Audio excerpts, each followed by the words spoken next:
Hey guys, and welcome to another episode of the Top Producers Nation podcast. This, of course, is the podcast that is made to help more agents become top producers in their desired market anywhere in the country.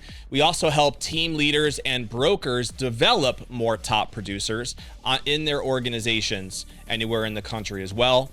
We are powered on the local level by Tampa Bay Real Producers franchise here in the beautiful Tampa Bay, Florida market.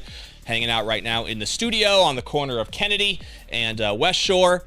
And in the local market, we feature the top 500 producing agents in Tampa Bay. And so one of those people who was just recently featured is our guest here today. That's Christopher Schaefer the second. Got official there with the name, my man. So thank you, sir. It's good to have you here in studio. Chris, how are you? It's a pleasure. I'm great. I'm excited for the holidays. Can't wait to roll into the new year strong. It is that season, man. The holidays Yes, are sir. upon us. There's no the, doubt. Tis the season. If Chris looks familiar, it wasn't that long ago that we just had Chris featured in the Tampa Bay Real Producers magazine, which you can check out at tampabayrealproducers.com. But we'll start a little bit with your background. So for people who might not have seen that feature yet, did you grow up in Tampa? If not, how'd you get here? And how'd you get interested in real estate? No, so I mean, I like to tell people that, everything I learned in New York, but I spent the better half of my life in Tampa. Gotcha. So originally grew up on Long Island, Suffolk County. And then, my mom had quite a few brothers and sisters, 10. So Wow. every single year we would. Like my family. Yep. Yes. Yes, absolutely. So every single year we would snowbird and go visit, half of the family in Florida. Yep. And just, come time of college, I was like, well, where do I want to go to college? And I was like, why don't I pick where I used to vacation? So you guys used to come to Tampa a lot? Yeah. Mm-hmm. Well, we would fly into Tampa, we would tour around it, go to Busch Gardens, go to Orlando, but most of the time we spent out at the beaches because they lived in St. Pete. Gotcha. So that's a common thing for a lot of New Yorkers, I would think. Yep, absolutely. So when they had the college day, the fair with all the tents and everything. Yeah. I was walking through all of them, and they had Hofstra, Princeton, Harvard, all these good old boy schools. And that's, my stepfather, he went to Cornell. Okay. And we finally got to the last one, and there was this tent set up, and it had a big, beautiful beach backdrop with a couple of fake palm trees. Yeah, I know where this is going. Yeah. And it said University of Tampa. Yeah. And it basically, they are a genius when it comes to marketing into the Northeast, don't they? Of course. I also went to UT, for those of you who don't know, but I remember I heard about UT because they were sending postcards and direct mail, those beautiful palm tree features that they were sending to my house in the middle of the winter, of course. Yeah, it was. They were smart. It was hard to say no. Yes. So totally. I came down and visited, and I fell in love pretty quickly. Yeah. No, absolutely. So I convinced my parents to let me tour there because obviously we had family. They were trying to keep me in Long Island. My stepfather wanted me to go to Princeton or Harvard, something along those lines. But, I was just... These low-grade schools, I mean... Lowbrow. So I was a scholar athlete, so I pretty much had pick of the litter. Nice. So I only applied to one, Baseball, though. right? No, Army RTC. Oh, wow. Okay. Yeah, so I only applied to University of Tampa. And I got instant decision the same day that I toured with my family. Stopped by the Army RTC building, filled out a packet, got a 3-year scholarship, and then halfway through the first semester, they took care of my second semester. Very cool. So, yeah. No doubt. Yeah, Did you end up serving at all? I didn't. Yeah. I had an unfortunate accident that had me discharged. Got it. Okay. And then, once you graduated, what was your major at school? So it was allied health with a concentration of pre-med. Got it. And then perfect for real estate. Yeah, absolutely. And military science, so the strategy portion helped me. So it doesn't sound like you had much of a thought process that you were going to do anything in real estate, at least while you were in school. No. And then you got out, and what happened from there? So I had a nightlife and event marketing company called Legacy. Yeah. That, was pretty successful, and it made it very difficult for me to want to pursue any corporate 9-to-5 jobs because I was already my own boss. I was managing over 100 independent contractors, hosting events, and it was kind of just fate. It just happened. You know what I mean? And at that time, it was when was that something you started in school? Yes. Okay. Yeah. And it was kind of by accident because I used to just help out some of my friends with house parties, and then they just got so Seems big. like a fun business to have while you're in college. It was very fun. Yeah. It was very fun indeed.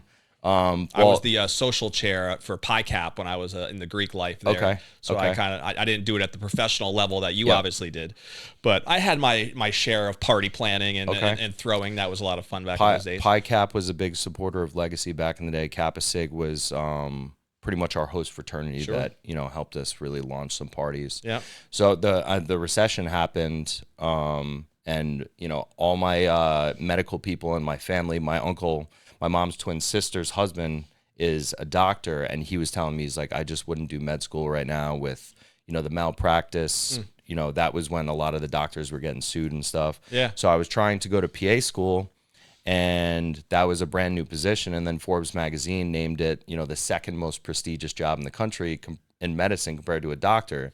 You know, you could do almost everything a doctor can, but without all the liability. It was impossible to get into those schools. So I just kept on riding Legacy. Interesting. So how long did you have that business?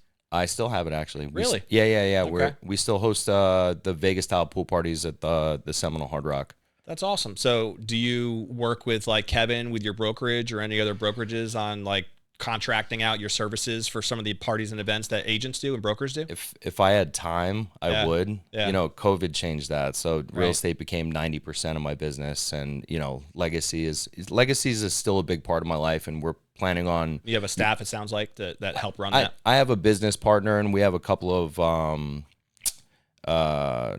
of people that we're working with to relaunch the company. Okay.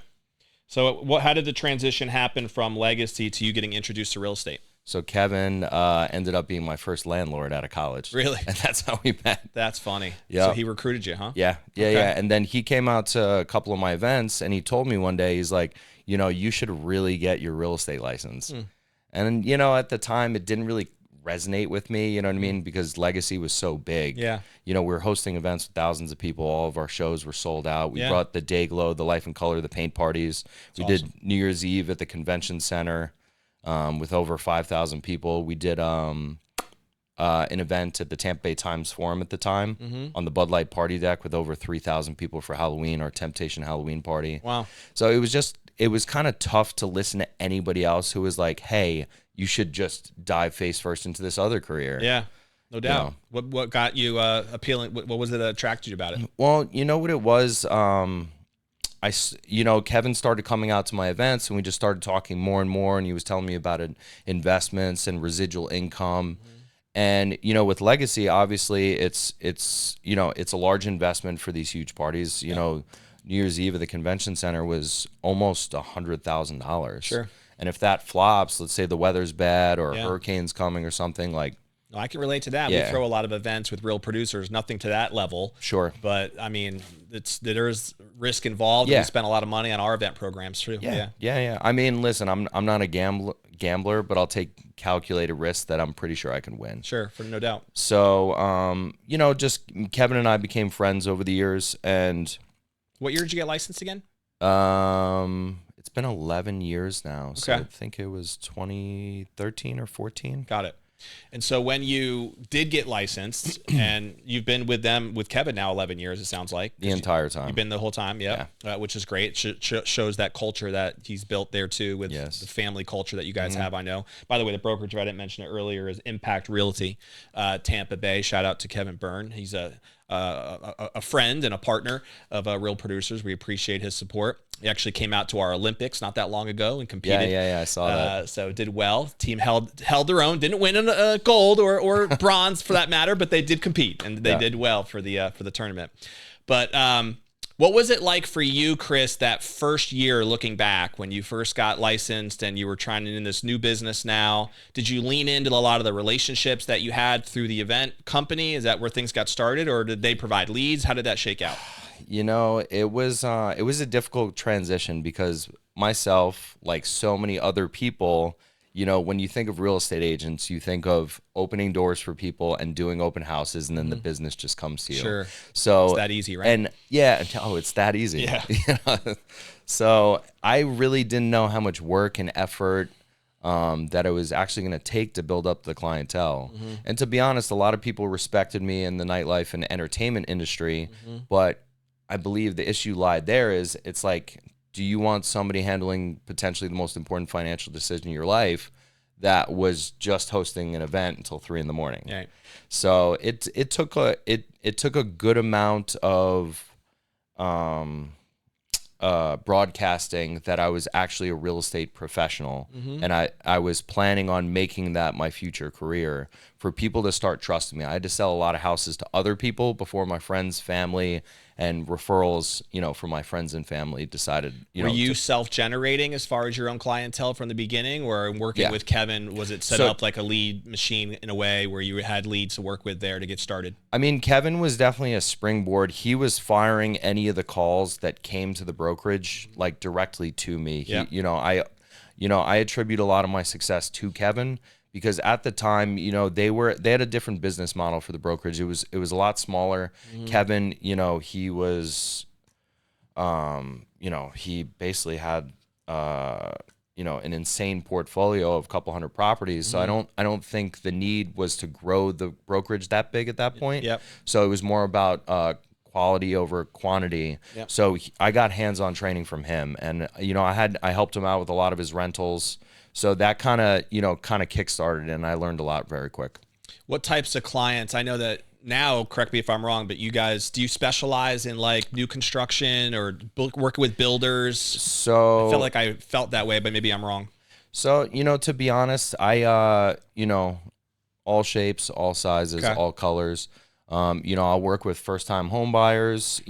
I'll work with, high-income earners who are looking for tax savings, doing short-term rentals, 1031 exchanges.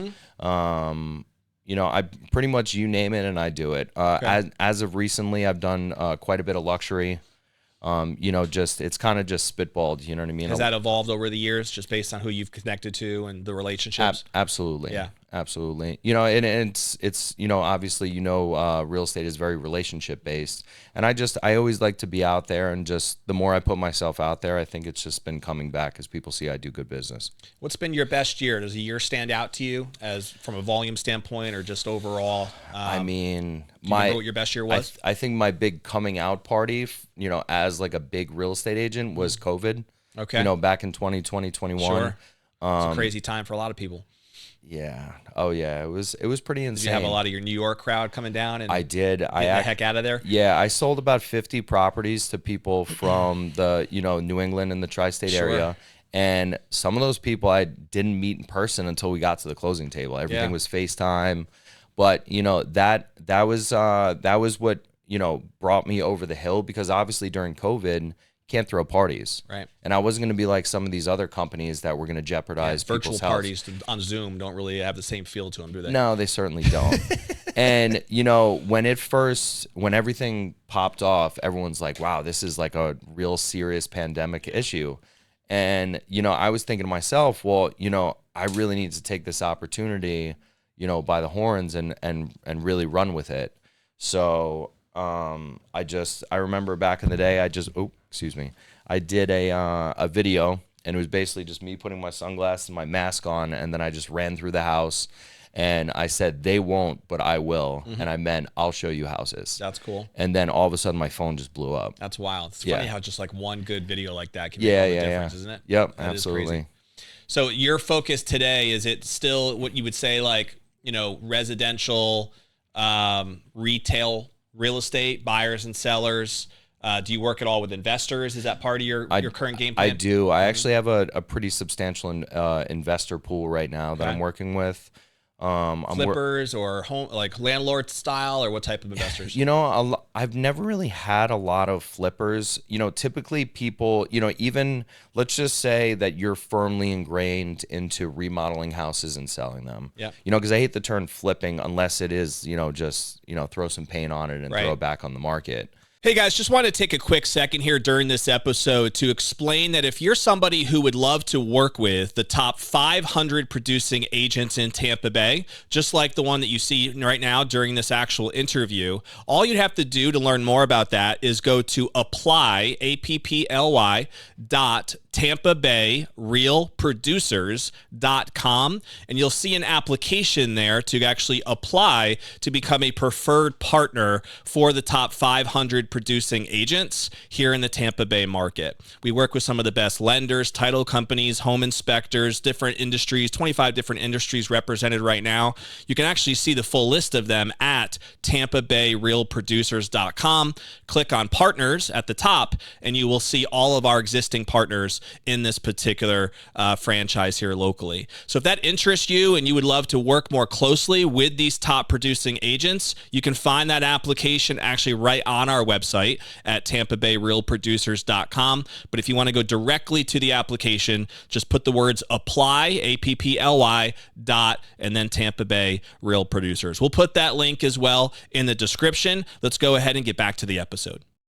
Let's just say they're not doing well in their industry. They'll ask me how I can reposition or reforge their company to make, successful money in real estate. Because listen, at the end of the day, the whole scheme of real estate constantly, changes. Sure. It has its ebbs strategies and have to change. Yeah, based on market conditions. You have to evolve things. and adapt. Yeah. So, but the main thing I'm doing right now is a lot of spec homes with developers, luxury.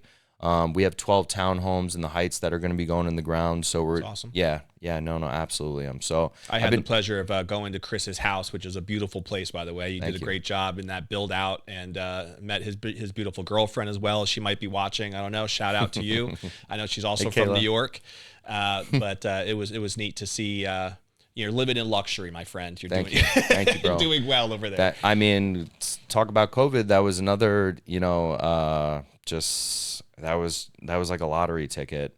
I was ready to build my house because the first property I bought was a townhome that, Kevin helped coach me up with, and, because I wanted luxury right out the rip.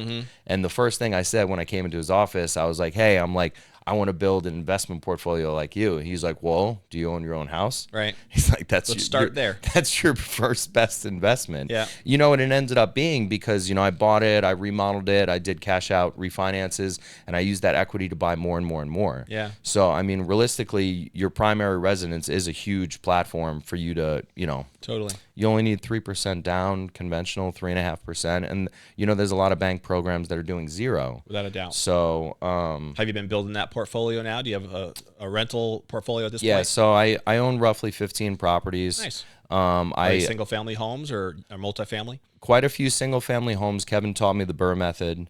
And then for anybody who doesn't know, you buy it, rehab, rent it, refinance, repeat. So I did that. You manage them all yourself?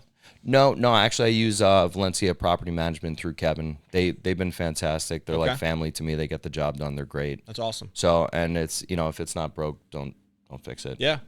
So we've had people on this show who have followed the same method, and I think obviously it works, and it's a great way to build wealth over time as you're building equity in these different properties and hopefully cash flowing well on each one as well. Oh yeah, absolutely. And then I've also had people here who have done the multifamily approach and looking for things in that minimum of 5 units, 10 unit, 15, into apartment buildings at times. Do you have an interest in that side of things too? Or so, I've been talking to a lot of my developer partners, because it does get difficult at time managing so many doors that are not connected to each other. Yeah. But it does mitigate risk. So, if you don't, vacant, right. Yeah, if you don't have all your chips in one basket, let's just say, I sell all my properties, blank slate. I go buy a mini hotel at the beach. Obviously that would be a dream for a lot of people. Hurricane comes through and, now takes, what? Yeah. Now what? Yeah. And it's not like that hasn't happened anytime over the last couple of years. I can't, it doesn't really ring a bell. Not one, it makes sense for sure. Yeah. And it's funny too, because depending on who you talk to, there will be other people who would argue that, when you have 15 single family homes and you have one vacancy, it's 100% vacant, right? Yeah. Versus a building with 15 units, one vacancy doesn't have the same impact. Yeah, for sure. But at the same time, it's like, so it's always weighing these different factors and what makes the most sense. But I think at the end of the day, the old adage is you can't go wrong by just buying real estate and waiting, right? the most successful investors in the world, I think, would subscribe to that philosophy. Yeah, and it's it's just like the stock market, and again, I hate to keep on reverting back to the pandemic time, but that's when I thought I was going to become a big stock investor too. Yeah. Because it was so easy then. Yeah. But it's it's the same thing in real estate as it is with stocks. You know what I mean? You buy the dips, you sell at the highs, Yeah. and you hold the property. You don't lose money until you sell it. Yep. So if you think you need to sell the property, just get rid of the the monthly overhead expense and just rent it out. Yeah. And then you have an asset. And hopefully if you bought it at the right price, then you're still going to cash flow, right? 100%. At the end of the day. When you, as from an investor mentality, do you analyze your investment potential properties as like cash flow? Would you say you're more of a cash flow investor or more of like the equity longer term buy and hold? So I try to look at, I don't like just having a very one-dimensional model for my properties. For the original portfolio that I put together for the Burr method, that was just, it was, buy single family block construction homes, duplexes, triplexes, quads, and then just, rehab them and then rent them out and stabilize them and then pull the money out, do it again. Yep. So, it's pretty difficult to do that model right now just because of interest rates and insurance and taxes. So now making it cash flow. You mean? Yeah, absolutely. Yeah. So now what I've been doing is I've been looking at, a different perspective. I've been buying slightly on speculation, in areas that are of growth, hence, my house.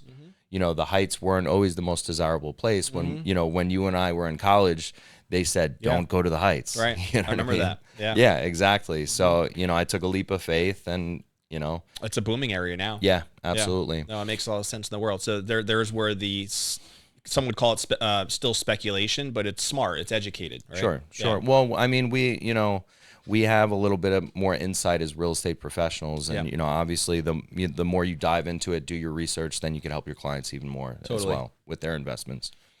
It's interesting because I read Rich Dad Poor Dad many years ago, like many people who get into the real estate investment world, and that's what kind of got me excited about real estate investing, and I love these types of conversations about investments. I personally never got as much into the realtor world that you've been in and obviously have thrived in. And obviously now that's what my whole business revolves around, is trying to support and highlight you guys for the success and the hard work that you bring to the table. Do you have any preference one way or the other about what you do as a realtor compared to your investment side of things? Does either one way or the other, wet your whistle more on the types of conversations you love to have or who you love to serve at the highest level, or you just think they complement each other really well?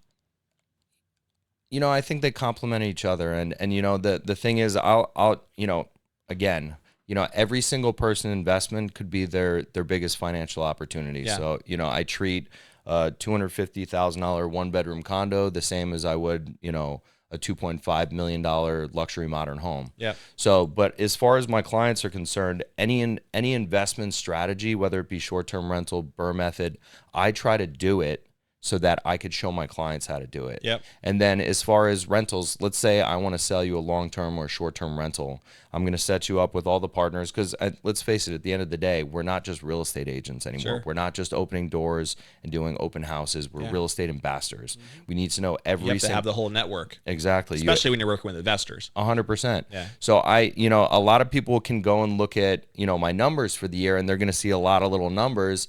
And because when I sell my clients an investment, I will even do, lease out their property for them just to guarantee that, hey. Well, I wouldn't call, what'd you do last year? Over 25 million? Does that sound right to you? That's the number I had. Yes, sir. So I don't think that's little. Well, I just meant there's on a per transaction basis. Yeah, there's a lot of little line items there. Yeah. And that's because I want to ensure and guarantee that I do good business. If I sell you something, I want to make sure that the rent that I told you it's going to get, we're going to rent it for that. I'm going to give it to you. Yeah. I get it. No, it makes a lot of sense in the world. What's your favorite part of real estate, would you say, if you had to pinpoint one thing? Honestly, it's just pulling off the impossible sometimes. You know what I mean? Making the deals work when they might be falling apart with someone else. Oh, yeah, absolutely. Yeah. I thrive in that type of energy. So I get it. If somebody says it can't be done, then I want to do it even more. So are you ready to like give it all up and go back to the medical side now? Is that is that the next step?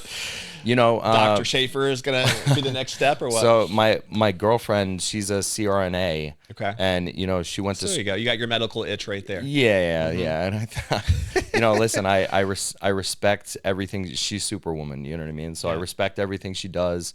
But I don't think I'm built that way anymore. Well, I think you're doing pretty well with the real estate game. You might want to lead into it a little bit more.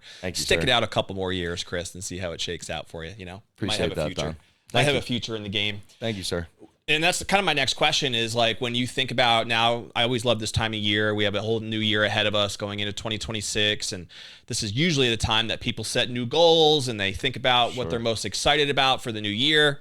Where does your vision take you? Like what are you thinking about now? What are you trying to create for next year and even beyond if you have a bigger vision than that?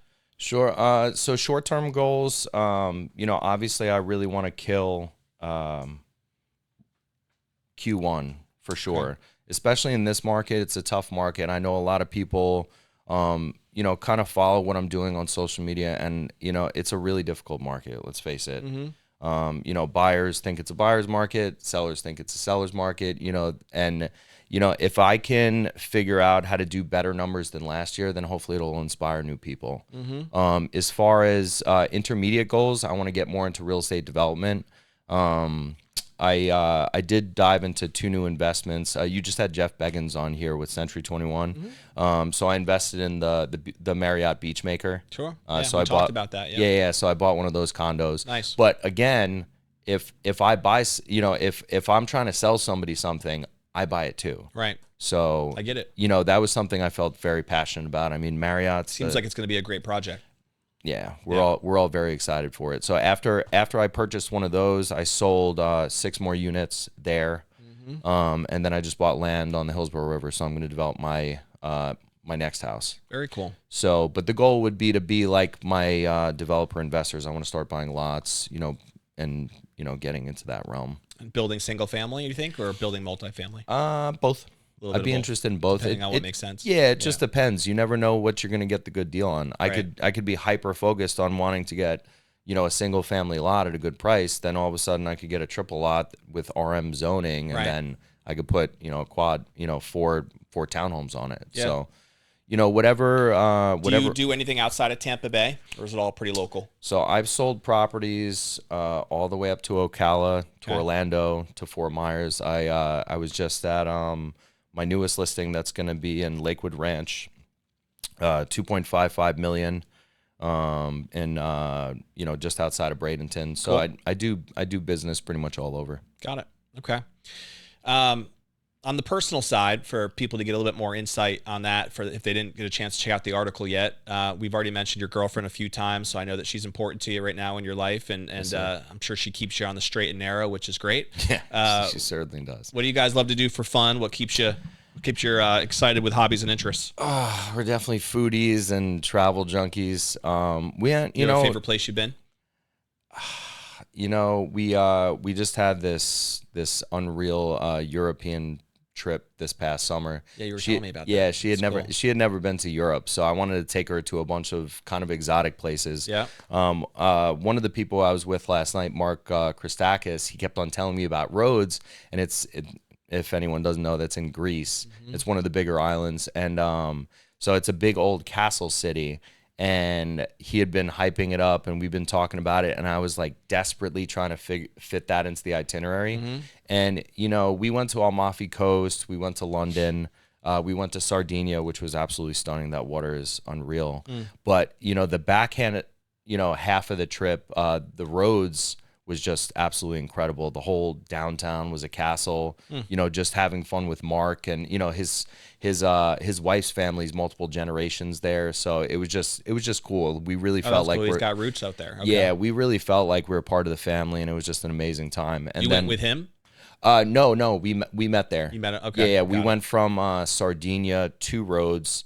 And then we spent the day, just kind of exploring the old town. And then we met him in Lindos. That's cool. And then after that, we went to Cappadocia, as most people know it. And we did the hot air ballooning and everything. So I've never been to Greece. It's on my list. I look forward to since we started having the kids, it's been a little bit harder to travel that far with the little ones. Yeah, I can years only before imagine. we had kids, we spent a little bit of time in Prague, which I loved. Prague is beautiful. It was a gorgeous city. We did go to London as well. I loved Italy. I spent some time in Rome and some time in Florence. Yep. But I never got to Greece, so it's on my list one of these days. I look forward to it. You I know, also spent some time in Ireland, which I really liked as well. I heard that's beautiful as well. So most people think about Mykonos and Santorini. Yeah. You got to explore a lot of the other places. Yeah, I'm sure. I would like to go to Athens just because I'm a history guy, so I would love to see the history component. If you loved Rome, you'll love Athens. Yeah, I enjoyed. I actually liked Florence. I would say even better than Rome, even though Rome has the history for sure. That's one of the cities I haven't been to yet. It just felt like I was really in Italy. You know. Yeah, it was absolutely. A really neat They say experience. that's the most authentic feel. I've been to Milan, Rome, Amalfi Coast, Naples. I've been to Sardinia, Sicily, so I've been quite a few places, but Very cool. everyone keeps on telling me I got to go to Florence. So what's your travel routine now? Do you take like one big trip a year? Do you space it out a little bit more every couple of months? How do you look at that? I mean, when I was single, obviously it was a lot easier to travel, Yep. More often. But now, I try to take more impactful, meaningful trips. And it's exciting to explore the world with my partner. You know what I mean? So, Of course. going. You guys want a family? Yeah, absolutely. One of these days, huh? Yeah. There you go. Yeah, when the timing is right. Of you know what course. I mean? Or when it's not. When it happens, it happens. Right? Figure it out one way or the other, right? Yeah. But that's cool, man. It's exciting to see the journey that you've been on and the success that you've been having. So it's cool to see. Couple quick things I guess we'll go into here. What if you had to pick out one book or author or seminar maybe that you've ever read or attended an event or even a podcast that you feel like has made an impact on you personally or professionally? Does anything come to mind? It's really tough. I've never been into motivational speakers. Unfortunately, I haven't read too many books besides the ones that were required in school. I'm a big movie and TV guy, so I get Your my favorite movie. There's so many I like, but I would say Pearl Harbor is one of my favorites. Classic. Yeah. Yeah. I just You haven't heard that one yet, right, Rob? I don't think we've had a Pearl Harbor shout out yet. The closest to that was, I would say, Bobby Polini with Braveheart. Braveheart is a great That's a one. classic. Yeah, I Yes. mean Mel Gibson's one of my favorites. Have you seen Midway? Yeah, that was fantastic too. too. It was Yeah. a super cool story, and it's crazy that nobody don't knows know about about it. the guy I know. Dick. I know it. And meanwhile, he took out 2 carriers. Yeah, no, it is crazy, isn't it? Yeah, oh, yeah. No doubt. I love that history stuff, like I said. So when I think I saw like at some museum or something, they had like versions of the true Midway story, and then Sure. it was that got me recognizing the story, and then obviously the movie was kind of cool how they adapted everything from there. But yeah, Most of my family's German, so I'm big into the World War I, World War Yeah. II. That era yeah, is I'm actually just German as well. Half Okay. German. Yep. Yeah, I've never been to Germany though. It's another thing on the list. Oktoberfest I went to, and Did you in really? Munich. Yep. That's cool. I've been to Berlin. Oktoberfest is unreal. I'd love to go out there. I was almost going to go out there 2 years ago when I'm from the New York area as well, so I'm a Giants football fan. Oh yeah, same. And so when they were playing in Germany, yeah. and they had a horrible loss to Carolina Panthers, I think it was. But they were playing in Berlin. No, not Berlin. They were playing in Munich. And so I was going to fly out and try to go to the game in Munich, and it was during the Oktoberfest time. And so that was but it just didn't work out with family stuff that we had and whatever. We couldn't make it happen. Yeah. But I would love to do that sometime, like see an NFL game out there maybe. And, it would be cool. That'd be the right time to be able Especially to pull the it off. Giants. I'm a huge Giants fan too. Yeah. It's been a little painful over the years. Oh, but it's been a rough decade, dude. Yeah. Very rough decade. Well, I mean, listen. At the end of the day, you could be fans of a team that never won a Super Bowl. That's true. We We do have 4. We had two. We do have 4. So two I can't incredible complain too ones much. with Eli against the undefeated Patriots. I was at the first one. Were you? Yeah, I was there in Arizona. That's insane. It was amazing. I was on the 40-yard line, about 25 rows up when the helmet catch happened. Oh, that was. Plaxico in the corner. I was there for all of that. Yeah. I was at a big watch party for that, and it was predominantly Patriots fans. Yeah. And they're like, no, we're just gonna turn it off. It's over. Yep. And then I turned the TV back on, and it was a catch. Oh yeah. So, oh yeah, no and, doubt. yeah, It was definitely a catch. I went with two buddies. One is a Patriots fan and one was a Giant fan. Yeah. So me and my Giant fan buddy were sitting in one section of the stadium, and my Patriot buddy was on the opposite side of the stadium. So you were just. We actually scalped tickets. We flew out there with no tickets. Oh wow. And we ended up buying them like the day of the game. That's incredible. And we had a great deal. Hilarious is Tom Brady's absolute loathing Of Eli Manning. Oh yeah. But he's the only guy who can one up him with his I know jokes. it, and he does it too. And Every it's fun- chance he it's- gets. yeah, every it's- chance he yeah, gets. oh, yeah. You've seen those. He does a You've seen good those game all raps the that time. Eli's done. They're always like reels that he throws out there of like rapping about Tom Brady. Yeah, no, I know. He's so It's funny and ridiculous. white and slow with his raps, but it's always about Tom Brady. You know? Yeah, I know. It's hilarious. It's he is. ridiculous. He's great. He's great. I saw one the other day where they were both in like a jersey signing, and there was a Eli Manning jersey slid across Tom Brady's signing panel. Yeah. And he wrote, Yeah. down it, and then he goes to Eli Manning, and when Eli Manning sees what was written on his jersey, he's like, "All right, good game." Yeah, exactly. Yeah, I it's do just- like Jackson Dart though. I feel like we might have something. He's with a him. stud. We'll see what happens. He's a stud. They And need to s- figure and out the coach, and that's the next step here. But Scadaboo- hopefully Dart will turn things around here. I hope in the next couple of Yeah, years. him We'll and see. Scadaboo, they remind me of all the frat boys of college when we. I was here in Tampa when the Bucks won their first Super Bowl. John Gruden leading it in Against the 2002. Raiders? Yep, Yeah. and the Raiders. So I was living off I was at high cap at the time, and I had a Yep. house off campus, and that was a blast. So I mean, I'm a Bucks fan as well. I became a Bucks fan when I moved here for college for UT. It's hard not to be. Yeah, of course. But that was a fun time when they won that first Super Bowl. I mean, this city was going crazy. Yeah. And Dale Mabry was shut down, Yep. partying that night. And we literally had a house with a massive Bucks flag that was as big as our whole house. Oh wow. And we went out on the streets and hung out that night with a bunch of the people. We were literally throwing a toga party with our Very cool. fraternity and sister sorority that evening. And so it was a blast. It was good memories. And I remember being in Bucks in Raymond James when they brought the parade back and they brought the Super Bowl trophy in and they had all the announcements, and we were close enough that we got to touch the trophy as they were walking it around. Did they do a boat parade like they did with Tom? No, that was just a COVID thing, I think. Oh, Yeah. oh, I don't think they've ever done the boat parade before. I think that was the first time they've ever done it. I think that's that probably know. going to be the thing now. Yeah, because it went well. That's Yeah. for sure. Oh, yeah. Yeah, they got a lot of good content. Not That's- so much for Tom. They had to carry him out, I but know, he's I not know, he's I not know. used to partying with Tampa people. No, that's true. It's funny when he was in New England, he was so buttoned up and like held back. Conservative. And then he comes down here and he was like a completely different animal. Well, that I feel was it was cool seeing that side of him. And like the it- you know- Gronk effect, you know? Yeah, no, absolutely. He really put that team on his back after Jameis had just murdered us with the rifling all those interceptions I and know stuff. it. I know That it. was the year I bought my season tickets, and I got them for such a discount because they were You like, still have season tickets? yeah, Nice. yeah. So they got a couple big games coming up against the Panthers, huh? They do. I guess Turn this into a football podcast, but that's fine with me. I have no problem with that. tis the season, right? Exactly right. Hopefully they play Carolina this weekend, I think, don't they? They do. Is that home or is that in Carolina? That's in Carolina, and Yeah. then the last game of the home. season is. I'm hoping Carolina to bring at my home. son. He's 8, and he's like a diehard Bucks fan now. Okay. He wants to watch all the Bucks games, and he hasn't been to a game yet. So I'm hoping to bring him to the last game of the year. Okay. Well, the we'll Panthers talk. game. Maybe we have 6 tickets total between us. Oh, cool. Yeah, no Yeah. doubt. That'd be And awesome. one of my best friends, Casey, he's over in Guam right now. He's overseas, and he's been having me take care of his tickets for him. Oh, so cool. Yeah, I no would doubt. I would love to have if you. you have 2 extras, we would love to go. That'd be great. We have 2 extra. That'd be perfect, man. All right, I guess we'll put a bow on our episode as we have to get you out there crushing real estate for the rest of your day. But we Thank you, my appreciate good you man. being here today as a great guest. And Appreciate so, you.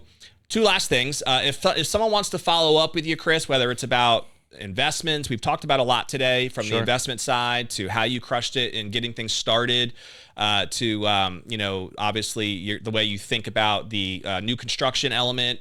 And so there was different pieces here that if someone resonates with and wants to just follow up with you and talk about Sure. things that you're doing, what's the best way for someone to contact you? I'm big on Instagram. This, gives you a perspective, and you can see what my day to day is like in my portfolio. So at Mr. Sal Tampa. super Oh, easy. that's a good name. Thank you. I like Thank you, it, sir. I like it. No Thank doubt. you. That's a good brand right there. You can, if you need, if you're more of an email person, which some people are, if we want to start off like that, Chris at liveintampa.com. That's liveintampa.com. It's super easy as well. Yep. Or if you want to give me a call, 516, still have the New York area code. I still got Connecticut 203, so Yes, I can sir. relate. 297-8073. There you go. We'll put that stuff in the description as well that gets posted. We'll end with this. So I always ask what I call the legacy question to get you think a little deeper about the purpose of what you do, right? So you're sitting here many years from now and sitting on that rocking chair, and you and your beautiful wife, girlfriend/wife now at that time, and have how many kids, however many you want, and you're thinking about your legacy and what would be most important for you. What type of thoughts come to mind in terms of what you'd want to be the most remembered for? Well, as far as my real estate career, that I've fulfilled all my friends and family and their friends and family real estate dreams and goals. And I just want to leave my legacy. So I just, eventually I want to, do a big development. And, like we were talking about before with the multifamily, eventually I'll conglomerate and, really leave my stamp on Tampa. There you go. Look Yes, at sir. you, the real estate tycoon, right? The mogul, is that what Yes, they sir. say? Yes, sir. The Donald Trump of Tampa Bay when it comes to real estate moguls. We love Donnie. Not everybody does, but I'm with you. It's an acquired taste. It's an acquired taste. At the bare minimum, you at least have to be entertained, whether you dislike him or Entertaining is like very him. true. Yeah, no yeah, doubt for about sure. that.